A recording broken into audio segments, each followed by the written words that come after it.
Jenkins, and I consider it an honor and a privilege to stand before you today to share some reflections on the award-winning film Hidden Figures and the important message it sends to us during Black History Month. Thank you so much for the invitation, and I was wondering how Ms. Harris even came to know who I was.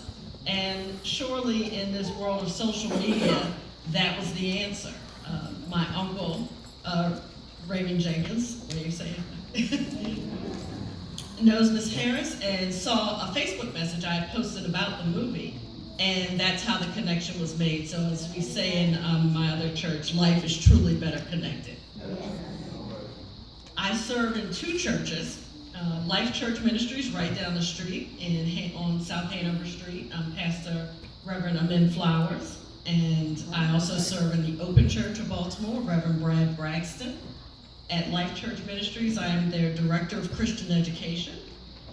And at the Open Church, I lead small group ministry as well as our prayer shawl ministry, our ladies and men who like to crochet and knit and do wonderful things for the community. So I bring you greetings from both churches and both pastors.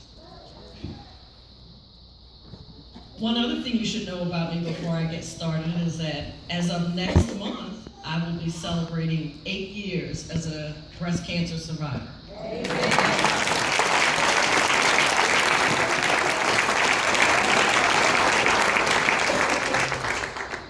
And I was only 38 when I was diagnosed, so you all can do the math. And my motto, as I was going through multiple surgeries, chemotherapy, radiation, they went scorched earth on me, they did everything, was laugh until it really is funny. And that has really been my motto for life. I will not be before you long today. As one of my pastors says, you know, speeches don't have to be eternal to be effective.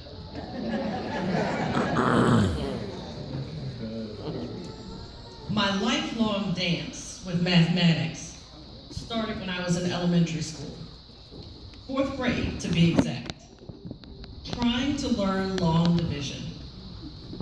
Our homeroom teacher sent a note home to my parents indicating how much I was struggling and that it seemed I was simply not ready for the subject. She implied in the note that she was not sure I ever would be. My mother, an educator, and never one to give up on me, God rest her soul, enlisted the help of her best friend, a high school math teacher, to provide daily tutoring to me until I could do long division in my sleep. My homeroom teacher was astonished at my progress and queried my parents about the positive change in my schoolwork. My mother told her, there isn't any child who cannot learn a subject. We believed in her, we supported her, and she learned long division. I went to an all-girls high school that prided itself on encouraging girls in the STEM field. STEM, right? Science, technology, engineering, and mathematics.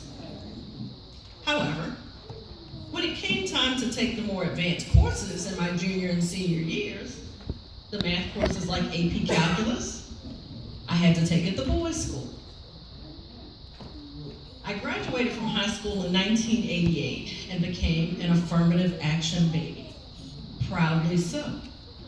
I was accepted into a scholarship program with the Department of Defense that paid for me to go to whatever college in the United States I could get into as long as I majored in mathematics, statistics, computer science, engineering, or specific foreign languages.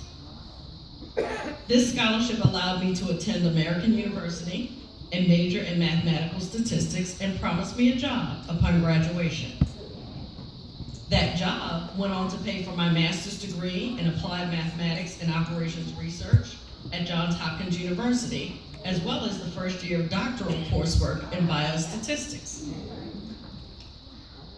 I'm a lifelong learner.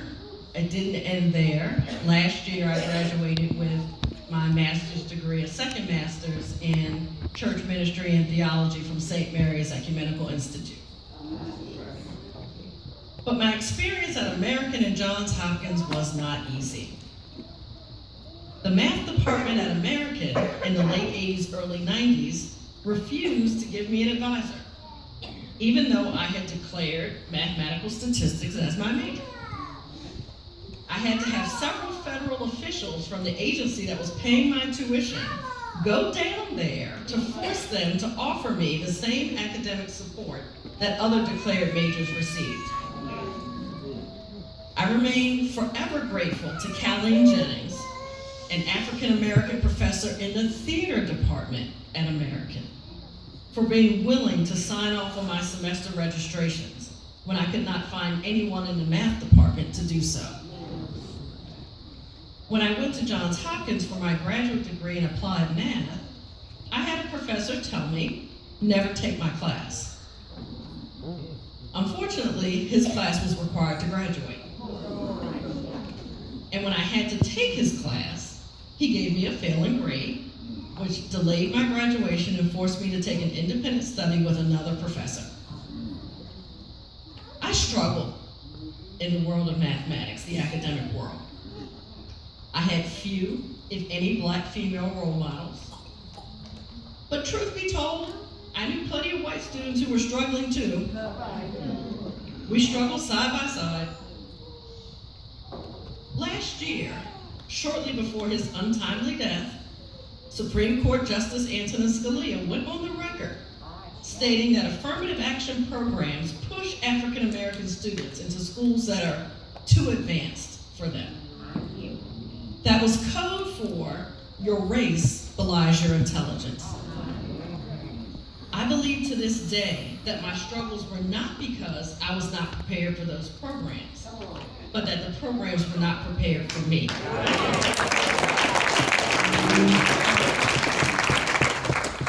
And I know I owe my success to the men and women of all races who advocated for, supported, and invested in me and my future, and like my mother said, believed in my talents, skills, and abilities. It was hard not to openly weep when I watched the movie Hidden Figures. I know my struggles compared to theirs were minor, but I watched the movie with pride and overwhelming gratitude because they, those three women, along with many others whose names we do not know, forged the path, though rocky, that I was able to walk, run, and excel upon. Admittedly, some days I crawl. My academic training has led to a 30-year career in the federal government, where my work with numbers has kept satellites in the sky, helped right-size agencies in an age of ever-shrinking budgets and ever-growing responsibilities, and develop and maintain equal employment and civil rights programs for both medium and large-size agencies. Currently, I'm an executive leader and deputy director of civil rights at a large federal agency, the Centers for Medicaid and Medicare Services in Baltimore. The Affordable Care Act, I'll just leave it there. Despite the current political climate we're in, I believe in a bright future for those who will come behind me and my peers.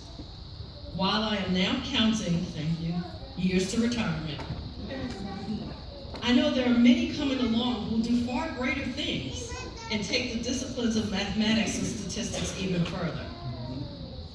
My message to parents is to never let a teacher tell you or your child, tell you that your child is just not good at math, or that numbers are not her strong suit.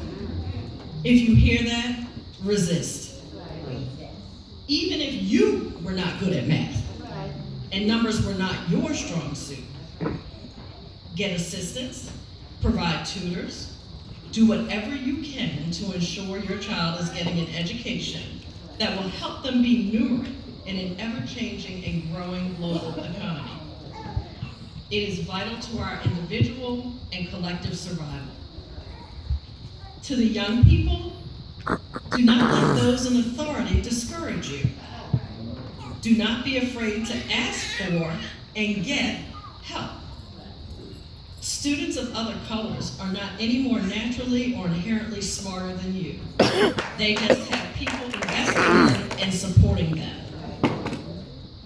Matthew 5:14 says, "You are the light of the world. A city built on a hill cannot be hid. No one, after lighting a lamp, puts it under a bushel basket, but on a lampstand, and it gives light to all the house. In the same way, let your light shine before others, so that they may see your good works and give glory to your Father in heaven." Where would we be if these three brave women allowed their light to be hidden? Our country would certainly have suffered for it. And even though it took years, decades, to get their stories put into the public realm, their stories are being told. And other stories will be told in the future. Will yours be one of them? I have my story, and I'll tell it to just about anyone who will listen. What will your story be? From the lectionary reading today, Matthew 17, verse 20, "If you have the faith of a mustard seed, you will say to this mountain, 'Move from here to there,' and it will move. And nothing will be impossible for you." You, me, we are the light of the world, and our stories will be hidden no more.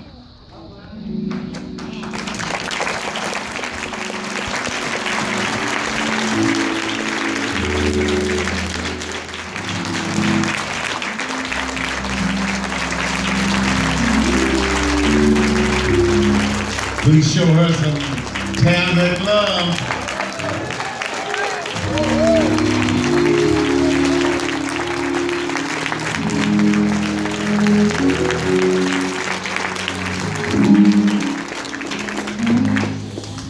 We are so delighted that you came, that you shared with us a bundle, quite a bundle.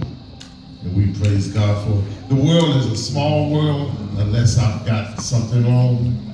I don't know Grant Braxton, but I knew his father from Roanoke, Virginia, and I know of him, and he is a preaching man. He's a preaching man. Call him right his name there. Reverend Grant Braxton is a preaching man, and is a very young man. His accomplishments have been extraordinary. He's a little older now, but when he first started, it was just really exciting. I want to invite you to come as